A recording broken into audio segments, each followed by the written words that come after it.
What's up, YouTube? Georgia Silver Hunter back with another $50 hunt.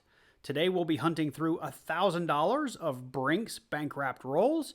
We got these from our local Fifth Third. Last week they didn't get a shipment, so super excited when I got the call today to say come pick up some $50. So super excited. We'll get into this box first. Hopefully we'll find some goodies there. If not, we got a second try at it over in this guy. If you're new to coin roll hunting, we are looking for things like silver, mint errors, varieties, foreigns, proofs, you name it. If it's a value and it's in a $50 box, we're hoping to find it. So let me get this one off the table, this one pushed back, and let's jump into these rolls.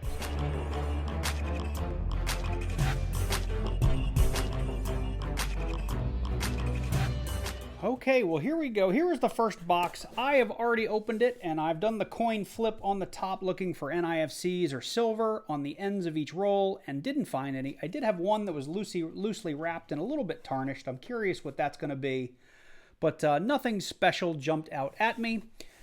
Before we get into these guys, I do want to remind you that I am running a small little giveaway for Hunting Southwest Ohio. I did a video last week, I think, and time's running out for you, but go check out my Hunting Southwest Ohio shout out video. I'll link it in the or I'll link it right about there if you like. Go check that out. You need to head over to his channel. He's doing a big 1,000 subscriber giveaway. Make sure you get in on that. You have to watch my video and follow the instructions to win this, and it'll direct you over to his channel where there's some additional instructions that you can follow to win a bunch of cool stuff off of his channel. So make sure you check that out. With that said, let's go ahead and jump into one roll here together, and let me move this over. We need our handy dandy scope for checking out our errors or varieties. It's just easier when it's up here on my mat. I like to do the first roll together in case we find some silver early in the box. For those of you that might be new to coin roll hunting, silver is really easy to spot just from looking at the edges because it jumps right out. You'll know it when you see it, but it's usually really gray or silvery looking without any copper line in it. None in that one. Let's try one more roll just to see if we get lucky. As usual, I will go back through these two rolls and look for things like no FGs and DDOs and that kind of thing. So not seeing any silver in either of those two rolls. So I will go off camera. If I find anything cool or interesting, I'll bring you in and you'll be the first to know. So we're literally 2 coins into this first roll, and I have a 1971D under the scope, and this is more, I think, an educational opportunity than it is a find, but I wanted to talk about it, and if you think I'm wrong, please let me know in the comments down below. But this is a 1971D. It does have a number of DDOs, which is a double die obverse, and I see this a lot on Facebook and some of the groups that I go in. And people will find stuff like this and say, I have a DDO. And a double die obverse it presents itself in doubling in certain characteristics of the coin.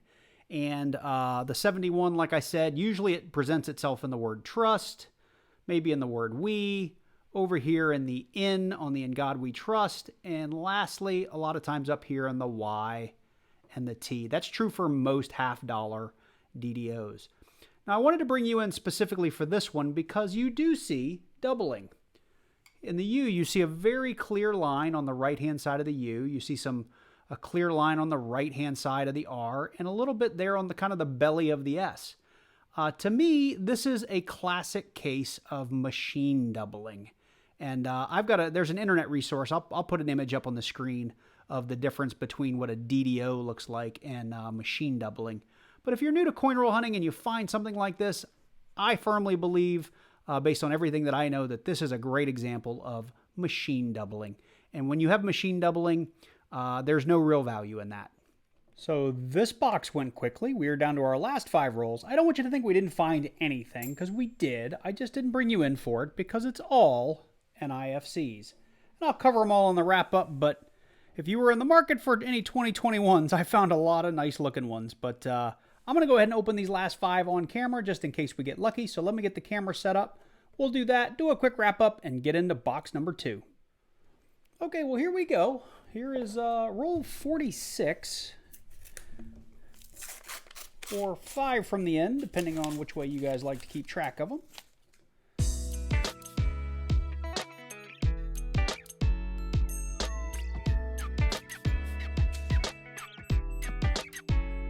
But let me get these cleaned up. I'll actually go through them real quick, see if there's anything in there, and then we'll do a quick recap on the NIFCs, and then crack into box number 2. All right, so for a quick recap, we did end up with 2001, let's see if we can get this to focus, a couple of 2003s, a 2008, 2009, 2011, 2019, and honestly, I think 2021 fell off the NIFC list because the Mint released so many of them during the, during the pandemic. If I recall, people were getting boxes and boxes and boxes of brand new 2021 coins.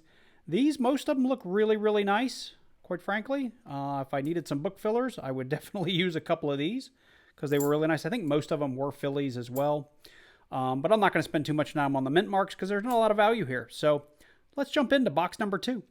Here we are with box number 2. Like the first box, I've already gotten it open. I've flipped over the top rack, checked for NIFCs and silver enders or proofs. Didn't find any, so let's go ahead. Let's open a couple of rolls here together on camera in case we get lucky here in the first couple, maybe 2 or 3 or 4 rolls. We'll do this just like we did the last one. Now, I already see what may be an NIFC. This coin right here. We got a 2005 Philly. So that's all the excitement for an NIFC. We might actually have a couple of them in here, but I don't see any silver.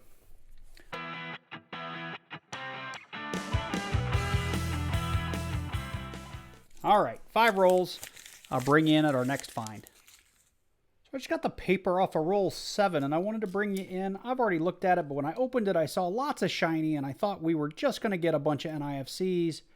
But you'll see in the back we have one really, really thick edge here. Let me see if I can zoom in on that a little bit for you. That is typically a proof, and I missed it when I first opened the roll, but I've already checked and snuck a peek, and it is definitely a proof, a 1973 San Francisco clad proof. And actually pretty good condition, other than these scratches there, for being in circulation. Looks like maybe somebody tried to polish it because it's a little blue, but it's still a nice proof. So the box is heating up, just cracked into roll 7. I haven't even gotten the paper off yet, but at the beginning of the video, I said if you're new to coin roll hunting, silver kind of jumps out at you. Well, this is what I mean by that. You can see everything else has that very brown, coppery edge to it. And this is very gray and silvery, probably 40%, because 90 usually reads a little bit differently. No mint mark on the back, so definitely not a 64. We've got a 1968 Denver. First piece of 40% silver in this hunt. So we just got into roll 13, and again, just got the paper back. You can see we have another one. Let's get in there real close. Another one jumping out. Now, you may think this one. There are the occasion where, and usually it's 71s and 74s. They're very gray, but typically it's not silver. But this guy right here that's got a little silvery and greenish tone, that's definitely going to be a 40%er. So let's see, a 71 or 74 is what I'm calling. And I'm going to feel real stupid if it's silver. And it is! I was wrong. It's a 1968. Normally, when I see that, it ends up being a dirty, we call them fakers, a 71 or a 74. And this one for sure is silver. Another 1968 Denver. So that's 3 silvers on the box. I don't mind being fooled. I don't mind being wrong if it's wrong about silver in a roll. Awesome. Hopefully we get a few more rolls like that. There seems to be a vein kind of running right through the middle of the box because it's either been this second sort of row or this third row, but I just got into roll, what is this, 23? And you can see I barely have the paper pulled back. Come on, focus in there. We've got some more silver.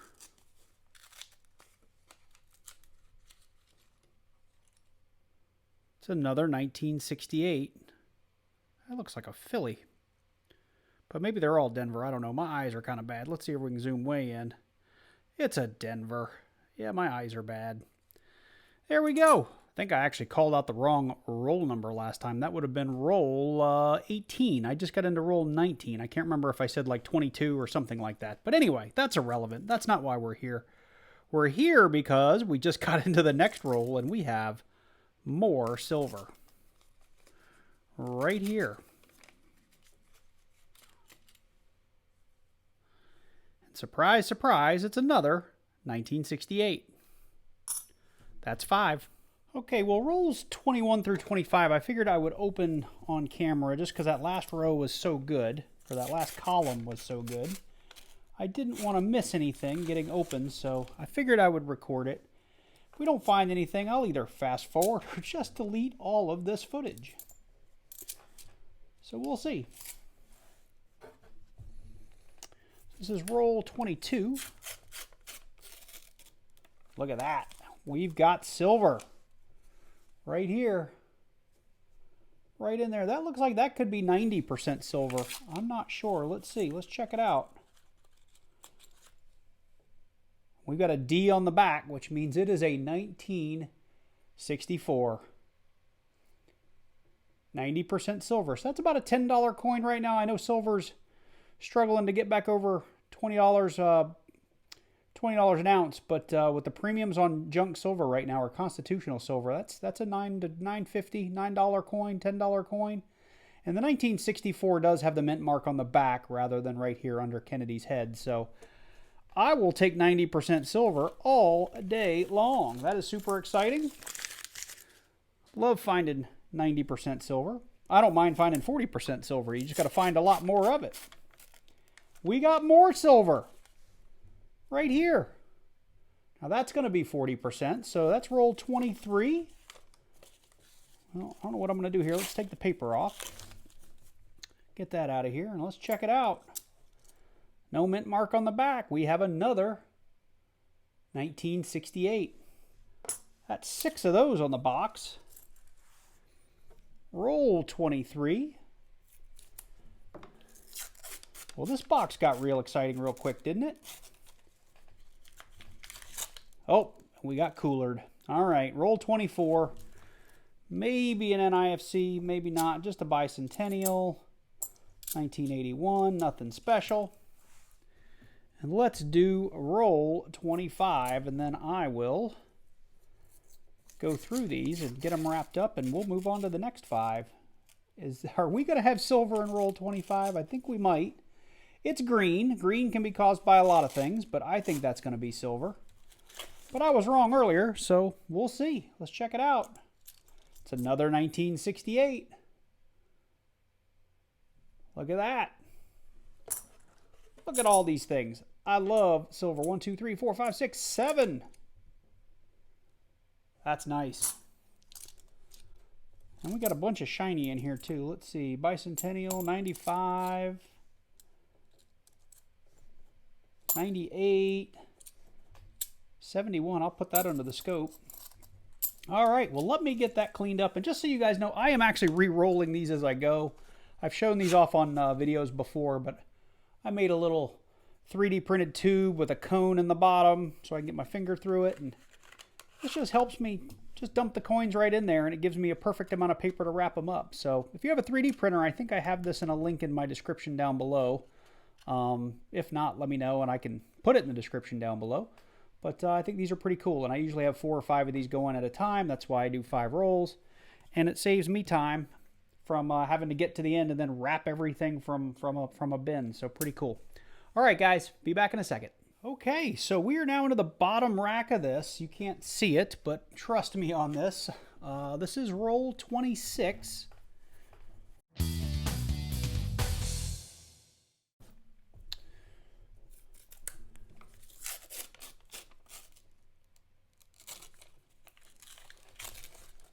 Some more shiny in here. That might be a proof. Kind of real orangey, yellowy look to it. Yeah, it is. It's another proof. 1971. Hopefully that's coming in okay. It's another one that's really bluish, like somebody polished it or something. But that's a 71 and a 73. So I didn't record the next 5 since the rolls 26 through 30 were pretty bad. And the first 3 rolls of that, though, we did find a bunch of 2005s and 2006s and a 2004 NIFC. But I just got into the next roll here, which would be roll 29. And if I can get it to focus, I think we might have another double in here. Or it's going to be that dirty one that I was talking about earlier. Let's just pull them both and we'll check them both out. So one of them is definitely silver. I can hear it. It's a 1969, so first one of those on the box. And then we just had a dirty faker bicentennial, but I will take the 69 to go with the rest of my 68s. We're on roll 38, and again, we're continuing to pile on some NIFCs, but I think I might have more silver. There we go. I think this guy right here, it's either going to be a really good faker, or we've got another 40%er right there. The more paper I get off, the more I think it's a 40%er. And it is. I could just tell by the back, the color. We got another 1968 Denver. Another 40%er for the pile. So we just got into roll 45, and I think we have something else really darn special again. And I'm going to go out on a limb and say that's a faker, but I was wrong last time. But this guy down here, that's 100% a 90% silver half. I mean, you can just read it. There's no line in it. It's just a solid piece of silver there. And it is another 1964 Denver.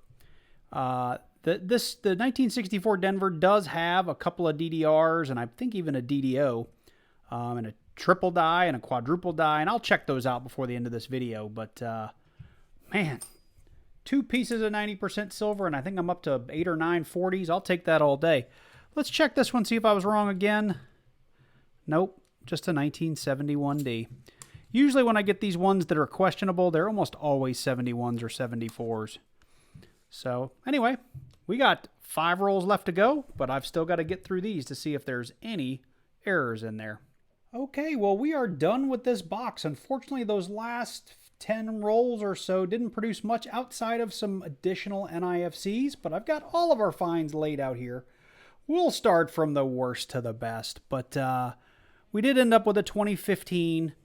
I think we had like 8 2006s. I think we had 13 2005s.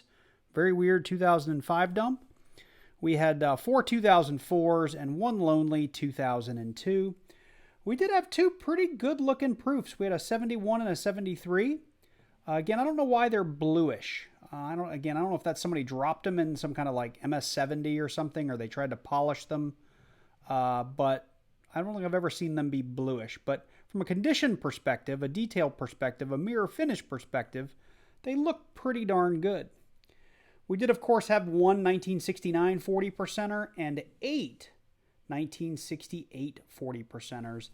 And the stars of the show will always be 90% silver, and we had 2 1964 Ds. And I forgot to check these for the DDOs and the triple dies, the quadruple dies, and all that. I'll do that, and if I find it, I'll insert a clip right here. So we put our first 1964 under the scope, and we didn't see anything. But when we put the second one under here, you won't believe what we just found. Look at this repunched mint mark. I have a couple of repunched mint marks, and they're very, very minor. This is what a repunched mint mark looks like. So that's pretty exciting. I don't think the coin is in the best of condition, but I'm going to pull this up on PCGS, and we'll see what something like this would be worth if it were in better condition, and we'll see if we can get a price on it in the condition that it's probably in. But this is pretty cool. I love finding varieties, and that repunch mint mark is a nice one. Let's check out PCGS. So after looking over PCGS, I believe that I have the FS502, and if I hover over that mint mark, hopefully you can see that okay. Here's what theirs looks like right there. You can see that big double D, like it's a D on top of a D, but it's a little south. And I went ahead, I have mine up here on the screen as well. Right there, you could still see it. It's very, very similar. That said, mine's not in great condition, but for fun, let's go check out what this coin would be worth if it were in like a mint state condition. I actually already have it down here on like an AU55, which I don't think I could get. That would be about uncirculated, but that would be an $18 coin. If we come over here to like a mint state, I think it starts at 60. We're talking $25. Had that coin been something closer to an MS63 or 64, that would have been $125 to a $150 coin. Unfortunately, I don't think we have any shot of getting there on a grade. So with that said, it's a pretty cool find. I love finding varieties. That's something I'll flip up. That's not just going to go in a tube and end up in my silver stack. That'll go in a flip and be part of my collection. Back to the wrap up. The other thing I'll do is I'll put a melt value on the screen so you guys know what the melt value of this was today. I will tell you that, again, your 90%, typically you're going to get 19 to 20x for, maybe 18.5x for these at its worst case. So this is $18.50 to call it $20 worth of silver. I haven't priced 40% in some time. I want to say it's probably, again, $5 or $6 per dollar. So let's just say 5 as an average. That would be $5, $10, $15, $20, $25 worth of silver in your 40%ers. I could be wrong. It might only be 4x or 4.5x, but to give you an idea how to do that math. It's a pretty good amount of silver for 2 boxes of halves, and I will take that all day long. This was a lot of fun for me. I hope you guys had fun watching it. If you did, drop on down below this video, click on that like button, and leave me a comment. Let me know you enjoyed it. If you're new to the channel and you like coin roll hunts, you like silver, you like old constitutional stuff, I know I do, consider clicking on that subscribe button and then click on that little bell and select all so you get notified each and every time I release a new video. I hope you guys enjoyed this one. I had taken a little bit of a break from half dollars just simply because I couldn't get any, and I've been doing a lot more nickels and quarters and dimes, but it was kind of cool to get back into the halves. With that, you guys take care, and I look forward to seeing you in the next one.